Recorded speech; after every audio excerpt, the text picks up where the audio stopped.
63e jour ce mercredi et 5 300 000 réfugiés déjà. Et l'ONU en prédit 3 millions de plus d'ici la fin de l'année. Des femmes pour la plupart, réfugiées, seules, perdues et enceintes. Pour des centaines d'entre elles, pas question de mettre un enfant au monde dans ces conditions. Mais en Pologne, pays d'accueil le plus proche, l'IVG n'est autorisée qu'en cas d'inceste, de viol ou de danger de mort pour la mère.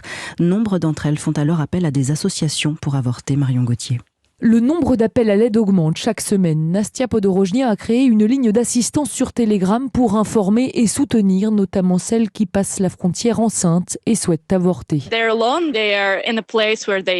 Elles sont seules dans un endroit où elles viennent d'arriver. Parfois c'est juste un abri.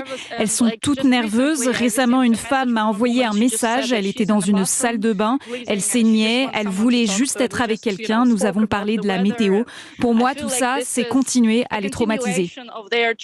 Certaines ont été violées par des soldats russes. Si l'IVG est autorisée dans ce cas en Pologne, ce n'est qu'en théorie, déplore Mara Clark. Elle est membre de l'association Avortement sans frontières. Vous devez prouver que vous avez été violée. Faire un rapport assez crédible pour que la police vous croie.